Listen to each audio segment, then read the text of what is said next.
विधानसभा निवडणुकीपूर्वी महायुतीने शेतकऱ्यांचा सातबारा कोरा करण्याचे आश्वासन देऊन सत्तेवर आले, परंतु सत्तेवर आल्यानंतर पलटी मारली असून शेतकऱ्यांना कर्जमाफी दिली नसल्याचा निषेधार्थ आष्टा युवक राष्ट्रवादी शरदचंद्र पवार गट यांनी आष्टा या ठिकाणी सरकार विरोधी निदर्शने केली आहेत। निवडणुकीपूर्वी शेतकऱ्यांना संपूर्ण कर्जमाफीचे आश्वासन सध्याच्या युती सरकारने दिले होते। लाडक्या बहिणींना 1,500 वरून 2100 रुपये देऊ असे आश्वासन दिले असताना ते सत्तेवर आल्यानंतर सरकारची भाषा बदलली असल्यामुळे युवक राष्ट्रवादी शरदचंद्र पवार गट आष्टा शहराध्यक्ष शिवाजी चोरमुले यांनी जोरदार टीका केली आहे।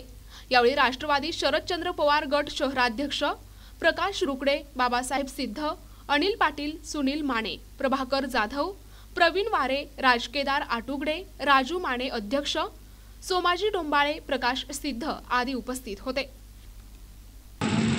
भारतीय राज्यघटनेचे शिल्पकार भारतरत्न डॉक्टर बाबासाहेब आंबेडकर यांना मानवंदना करतो।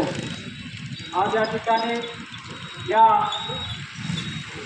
महायुती सरकारने या विधानसभेच्या अगोदर या राज्यातील शेतकऱ्यांना कर्जमाफी करतो म्हणून या राज्यातील शेतकऱ्यांचा सातबारा कोरा करतो अशी घोषणा केली होती, आश्वासन दिले होते आणि या राज्यातील शेतकऱ्यांनी त्या ठिकाणी त्यांना भरभरून मतं दिली आणि मतं घेतल्यानंतर हे राज्य सरकार म्हणत आहे की राज्याची परिस्थिती आता कर्जमाफी करण्याची ओढलेली आहे।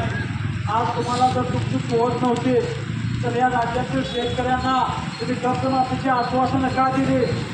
आज जगाचा पोशिंदा शेतकरी सगळ्यातून देश जगवतो, पण आज शेतकरी आज तुमच्या चुकीच्या ध्येय धोरणामुळे तुमच्या नाकर्तेपणामुळे वर्षाला शेतकरी मोठ्या प्रमाणात कर्जबाजारी होत आहे।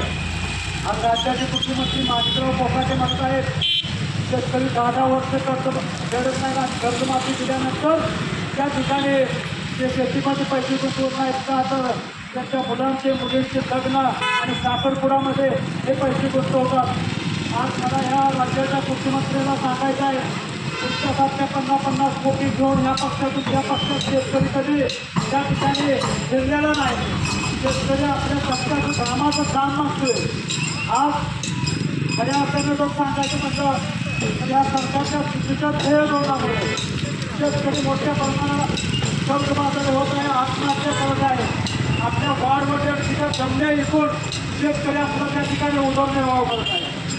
आज खऱ्या अर्थानं या सरकारनं या विधानसभेच्या अगोदर लाडकी बहीण योजना सुरू केली, तर सकट महिलांना 50 रुपये सुरू केलं, पण ज्यावेळी हे सरकार सत्तेमध्ये आल्यानंतर त्या ठिकाणी 50 ते 60 लाख महिलांना त्या ठिकाणी वगळण्याचं लाजिरवाणी कृत्य या महायुती सरकारने केलेलं आहे।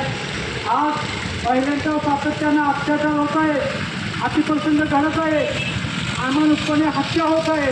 त्या संदर्भात कसलीही कायदा या सरकारने कडक त्या ठिकाणी केला नाही।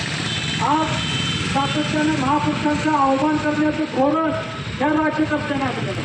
आज छत्रपती संभाजी महाराज शिवाजी महाराज यांच्याबद्दल या भाजपचे सहकारी कोरटकर यांनी त्या ठिकाणी आव्हानकारक विधान केलं। त्या संदर्भात कसलीही सरकारने त्या ठिकाणी कठोर कारवाई केली नाही। आज छत्रपती शिवाजी महाराजांच्या नावावर त्या ठिकाणी मतं मिळवून राजकारण करता सत्तेमध्ये यायचा आणि सत्ता आल्यानंतर छत्रपती शिवाजी महाराजांचा हिंदुत्वाचा तुम्हाला खऱ्या अर्थानं विसर पडत आहे। त्या कोरटकराला त्या ठिकाणी देशविरुद्ध गुन्हा या सरकारने दाखल करून त्याला फाशी द्यायला पाहिजे होती। आज त्या ठिकाणी पुण्यामध्ये त्या ठिकाणी एका गर्भवत्या महिलेवर हॉस्पिटलमध्ये त्या ठिकाणी 10 लाख रुपयाची मागणी केली। आज दीनानाथ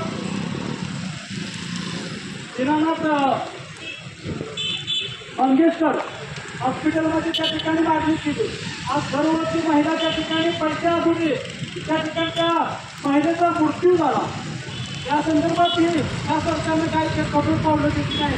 त्या हॉस्पिटल खऱ्या अर्थाने सील करून त्या डॉक्टरवर 302चा गुन्हा या सरकारने दाखल करायला पाहिजे। आज सातत्यानं या सरकारनं महागाई वाढवली आहे। आज पेट्रोलचे दर आत्ताच काहीतरी वाढलेले आहे। आज गॅसचे दर 50 रुपयाने वाढलेले आहे। आज वाढती महागाई पेट्रोल, डिझेल, गॅस, पोळी दर रासायनिक खतांचे वाढते दर, त्यामुळे कुठून येऊन ठेवला शेतकरी महाराष्ट्र माझा हा या देशातील शेतकऱ्यांना खऱ्या अर्थानं प्रश्न पडलेला आहे.